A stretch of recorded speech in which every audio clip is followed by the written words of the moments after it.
श्री स्वामी समर्थ. स्वामी महाराजांच्या कृपेने तुमच्या मनातील सर्व चांगल्या इच्छा या लवकरात लवकर पूर्ण होत एवढीच स्वामींना मी प्रार्थना करते आणि आजच्या या नवीन व्हिडिओला सुरुवात करते. नमस्कार मंडळी.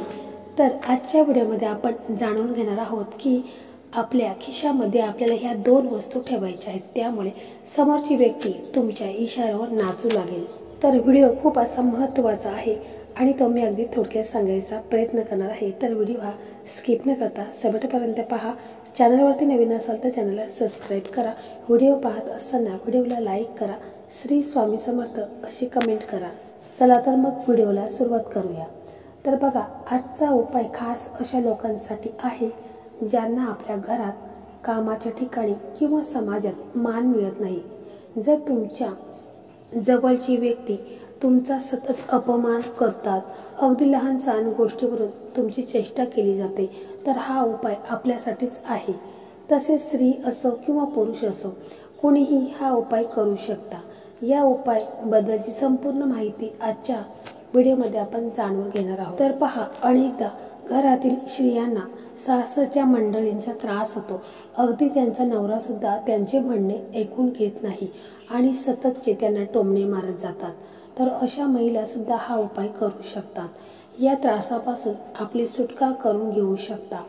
जर ऑफिसमध्ये, फॅक्टरीमध्ये किंवा कामाच्या ठिकाणी तुम्हाला तिथे मान मिळत नसेल, तेव्हा तुमच्या बॉसकडून किंवा वरिष्ठांकडून तुमची पिळवणूक केली जाते.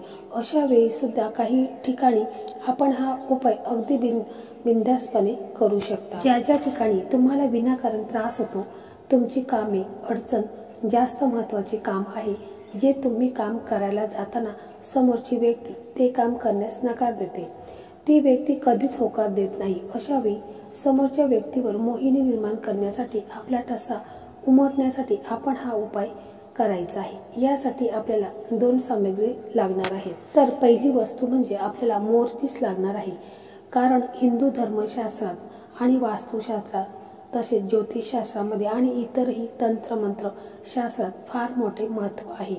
अगदी पूर्वीपासून सांगितलेला आहे. मोरपीस हा मोहिनीचा एक रूप आहे. तो सर्व वस्तूंना, मग त्या जड असो किंवा सजीव असो, प्रत्येक वस्तू स्वतःकडे आकर्षित करण्याचं कार्य करतो. तर असा एक मोरपीस आपणास अवश्य लागणार आहे. छोटा असू द्या किंवा मोठा असू द्या, कोणताही मोरपीस तुम्ही घेऊ शकता. तसेच दुसरी वस्तू म्हणजे आपल्याला पत्ता कोबी असते, तिचं एक पान आपल्याला घ्यायचं आहे. त्या कोबीचं एक पान किंवा पानाचा एक तुकडा फक्त आपण घ्यायचा आहे. पूर्ण विश्वासाने, श्रद्धेने जर आपण हा उपाय करून पाहिला तर त्याचा रिझल्ट हे नक्कीच मिळतात. हे अगदी खात्रीने मी तुम्हाला सांगू शकते. तर त्यांना दोन प्रकारच्या वस्तू लागणार आहेत. पहिली वस्तू म्हणजे मोरपंख आणि दुसरी वस्तू म्हणजे कोबीचे पान किंवा कोबीच्या पानाचा छोटासा तुकडा. तर या दोन वस्तू आपण घ्यायच्या आहेत. या दोन वस्तू एकत्रितपणे आपल्या खिशामध्ये आपण सतत बाळगायच्या आहेत. जर तुम्ही लेडीज आहात आणि अशी वस्त्रे परिधान करत आहात की ज्यामध्ये तुम्हाला पॉकेट नाही, तर अशा वेळी आपण आपल्या साडीच्या पदराला किंवा आपल्या ओढणीला या दोन वस्तू बांधून ठेवू शकता. त्याहीपेक्षा उत्तम गोष्ट अशी आहे की आपल्या केसांमध्ये जर या दोन वस्तू आपण लावल्या तर त्याने सुद्धा आपल्यामध्ये प्रचंड प्रमाणात मोहिनी निर्माण होते आणि समोरच्या व्यक्तीवर आपला ठसा उमटतो. समोरची व्यक्ती आपल्याकडे आकर्षित होते आणि आपण जे बोलू त्या सर्व गोष्टी ती समोरची व्यक्ती मान्य करू लागते.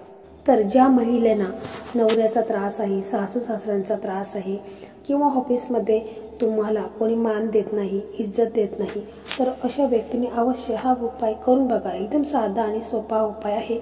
हा उपाय तुम्ही कधीही करू शकता, कोणत्याही वारी करू शकता. तसेच हा उपाय करताना मनामध्ये भीती, शंका आणायची नाही. याच्यापासून तुम्हाला काही त्रास वगैरे होणार नाही. हा उपाय तुम्ही करत असताना याची चर्चा कोणाकडेही तुम्हाला करायची नाही. एवढी काळजी तुम्हाला नक्कीच घ्यायची आहे. कारण कोणताही उपाय करत असताना जर आपण त्याची जास्त चर्चा केली तर त्याचा असर कमी होत असतो. ज्यांना तुम्हाला आकर्षित करून इच्छिता त्या लोकांना कुठल्याही प्रकारची कल्पना आपण द्यायची नाही. कारण सर्व प्रकारचे उपाय हे गुप्त असतात. तशी वाच्यता केल्यास त्याचा प्रभाव कमी होतो. ही वस्तू आपण पुन्हा पुन्हा बदलू शकता। म्हणजे जर कोबीचा पत्ता खराब झाला तर तो तुम्ही बदलू शकता। आणि मोरपंख आहे तर तो काही खराब होत नाही, त्याच्यामुळे तो तुम्ही तसाच ठेवला तरी देखील चालेल, किंवा तुम्हाला वाटलं तर तुम्ही काही दिवसात म्हणजे महिन्यामध्ये तुम्ही तो बदलू शकता। आणि कोबीचा पत्ता आहे तर तो तुम्ही खराब झाला का तो तुम्हाला बदलायचा आहे। तर अशा प्रकारे आपल्याला जर कोणी त्रास देत असेल तर या दोनच वस्तू आपल्याला आपल्या खिशामध्ये ठेवायच्या आहेत। नक्कीच त्या व्यक्ती आपल्या तालावर नाचू लागतील। तर मंडळी, अशा प्रकारे आजचा हा व्हिडिओ होता। तर हा व्हिडिओ तुम्हाला कसा वाटला कमेंटमध्ये नक्की सांगा। व्हिडिओ आवडला तर व्हिडिओला लाईक करा, शेअर करा आणि चॅनलला सबस्क्राईब करा। धन्यवाद।